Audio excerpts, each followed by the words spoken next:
नमस्कार दोस्तों, स्वागत है आपका हमारे इस चैनल में। आज की खबर सुनकर आप हैरान रह जाएंगे। ये खबर है एक ऐसी राजनीतिक साजिश की जिसमें भारत के सबसे घातक हेलीकॉप्टर को घेरने की नापाक हरकत की गई। ये खबर है एक अंतर्राष्ट्रीय षड्यंत्र की, जहां एक देश ने अपने एयर स्पेस का इस्तेमाल भारत को नीचा दिखाने के लिए किया।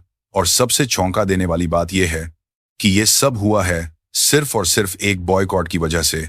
जी हां दोस्तों, जब भारत सरकार ने तुर्की के नेशनल डे को बॉयकॉट किया तो नाराज तुर्की ने भारत के लिए आ रहे अपाचे अटैक हेलीकॉप्टर के ट्रांसपोर्ट विमान को घेरने की पुरजोर कोशिश की, और जब सफल नहीं हुआ तो अपने एयर स्पेस से गुजरने की इजाजत देने से साफ इनकार कर दिया।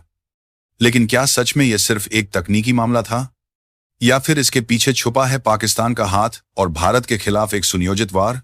आज के इस विस्फोटक वीडियो में हम इस पूरे मामले की गहराई में उतरेंगे। हम आपको बताएंगे कि कैसे एक डिफेंस डील राजनीति का शिकार हो गई, कैसे तुर्की और पाकिस्तान मिलकर एक डिजिटल युद्ध लड़ रहे हैं, और कैसे भारत की मजबूत अर्थव्यवस्था के आगे तुर्की की करेंसी बौनी साबित हो रही है। और सबसे बड़ी खबर कि कैसे भारत के INS विक्रांत तुर्की को सबक सिखाया। यह वीडियो आपको हिलाकर रख देगा, इसीलिए बने रहिए हमारे साथ आखिर तक। लेकिन उससे पहले, अगर आप चाहते हैं कि भारत की आवाज पूरी दुनिया में गूंजे और हम ऐसी ही जरूरी खबरें आप तक पहुंचाते रहें, तो इस वीडियो को अभी लाइक करें और चैनल को सब्सक्राइब करना बिल्कुल ना भूलें। आइए शुरू करते हैं। दोस्तों, सब कुछ शुरू हुआ 2020 में, जब भारत ने अमेरिका की मशहूर बोइंग कंपनी से 6 अपाचे अटैक हेलीकॉप्टर खरीदने का ऐतिहासिक फैसला किया। यह करीब $600 मिलियन की एक बड़ी डील थी, जिसकी डिलीवरी 2024 तक पूरी होनी थी। आखिरी बैच की डिलीवरी का समय आया और सब कुछ प्लान के मुताबिक चल रहा था। इन कीमती हेलीकॉप्टरों को भारत लाने की जिम्मेदारी यूक्रेन की एक विश्वसनीय कार्गो एयरलाइन को सौंपी गई, जो पहले भी भारत के लिए भारी भरकम रक्षा उपकरण ला चुकी थी। इस एयरलाइन का एक तय रूट था। अमेरिका से उड़ान भरने के बाद वह अटलांटिक महासागर पार करके यूनाइटेड किंगडम पहुंचती, फिर वहां से रिफ्यूलिंग के बाद तुर्की के एयर स्पेस से होते हुए भारत आती।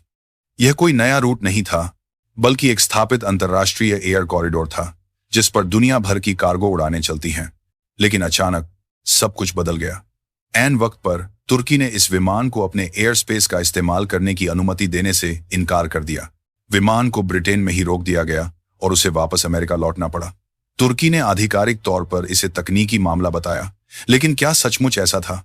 दोस्तों, यहीं से इस मामले का राजनीतिक पहलू सामने आता है। यह कोई संयोग नहीं था कि यह घटना ठीक उसी समय हुई जब भारत सरकार ने तुर्की के नेशनल डे समारोह का बॉयकॉट किया था। दिल्ली में तुर्की दूतावास में होने वाले उत्सव में भारत का कोई भी वरिष्ठ अधिकारी शामिल नहीं हुआ। यह एक स्पष्ट राजनीतिक संदेश था, और इसके जवाब में तुर्की ने भारत को एक और संदेश दे दिया, एयर स्पेस ब्लॉक करके। यह एक कूटनीतिक जवाबी कार्रवाई थी। एयर स्पेस ब्लॉक करना कोई युद्ध तो नहीं, लेकिन यह अंतर्राष्ट्रीय संबंधों में नाराजगी जताने का एक मजबूत तरीका जरूर है। तुर्की साफ तौर पर कहना चाहता था कि भारत के कदम से वह नाराज है, और उसकी यही नाराजगी भारत की रक्षा जरूरतों पर भारी पड़ गई। लेकिन दोस्तों, कहानी यहीं खत्म नहीं होती। इस पूरे मामले की एक और गहरी और डरावनी परत है। पिछले कुछ सालों में तुर्की और पाकिस्तान के सैन्य संबंध अभूतपूर्व रूप से मजबूत हुए हैं। तुर्की पाकिस्तान को ड्रोन तकनीक दे रहा है, सैन्य प्रशिक्षण दे रहा है, और कश्मीर मुद्दे पर अंतर्राष्ट्रीय मंचों पर भारत के खिलाफ बयानबाजी कर रहा है। यही नहीं, एक सुनियोजित डिजिटल युद्ध भी चल रहा है। तुर्की, पाकिस्तान और अजरबैजान के सोशल मीडिया एक्टिविस्ट और बॉट अकाउंट्स मिलकर भारत के खिलाफ झूठा प्रोपेगेंडा फैला रहे हैं। पुरानी वीडियो और तस्वीरों को नया बताकर वायरल किया जा रहा है। नफरत फैलाने वाले हैशटैग ट्रेंड करवाए जा रहे हैं। यह कोई आम बात नहीं, बल्कि भारत की छवि खराब करने की एक बड़ी साजिश है। अपाचे हेलीकॉप्टर रोकना इसी साजिश का एक हिस्सा लगता है। अब सबसे दिलचस्प हिस्से पर आते हैं, आर्थिक ताकत का टकराव। दोस्तों, जहां भारत दुनिया की सबसे तेजी से बढ़ती अर्थव्यवस्थाओं में से एक है, वहीं तुर्की की अर्थव्यवस्था संकट के दौर से गुजर रही है। आंकड़ों पर नजर डालें तो भारत का तुर्की को निर्यात 2022-23 में $6.5 बिलियन से गिरकर 2023-24 में सिर्फ $5.2 बिलियन रह गया, यानी एक साल में $1.3 बिलियन की गिरावट। हालांकि भारत के कुल निर्यात $450 बिलियन के मुकाबले तुर्की का हिस्सा महज 1% है। भारत आसानी से तुर्की को रिप्लेस कर सकता है। यह सबसे बड़ा अंतर है। तुर्की की मुद्रा लीरा दुनिया की सबसे तेज गिरने वाली मुद्राओं में से एक है। कभी एक तुर्किश लीरा 8 भारतीय रुपये के बराबर हुआ करता था। आज स्थिति यह है कि एक भारतीय रुपया 2.5 तुर्किश लीरा के बराबर है। 2021 से अब तक लीरा ने अपनी वैल्यू का 60% से ज्यादा खो दिया है। भारत की मजबूत आर्थिक स्थिति के सामने तुर्की की यह कमजोरी साफ दिख रही है। भारत टेक्नोलॉजी और मैन्युफैक्चरिंग में आगे बढ़ रहा है, जबकि तुर्की महंगाई और मुद्रा संकट से जूझ रहा है। ऐसे में भारत से टकराना तुर्की के लिए एक बड़ी रणनीतिक गलती साबित हो सकती है। तो सवाल उठता है, आखिर भारत ने इस चुनौती का जवाब कैसे दिया? क्या अपाचे हेलीकॉप्टर भारत नहीं पहुंच पाए? जवाब है, बिल्कुल पहुंचेंगे। तुर्की का एयर स्पेस बंद होना भारत के लिए कोई बड़ी बाधा नहीं है।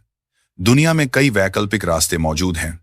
अमेरिका और बोइंग कंपनी अब भारत के लिए एक नया सुरक्षित रूट तैयार कर रहे हैं, जो मिस्र, ग्रीस या इजराइल जैसे दोस्ताना देशों के एयर स्पेस से होकर गुजरेगा।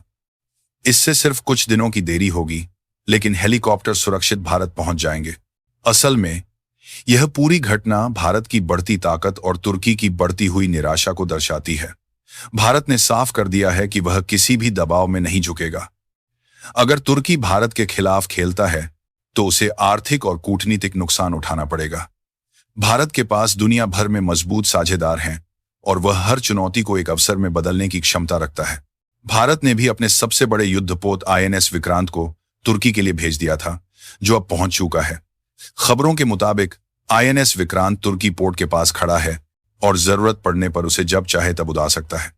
सरकार की तरफ से पहले ही उसे पूरी छूट दी जा चुकी है।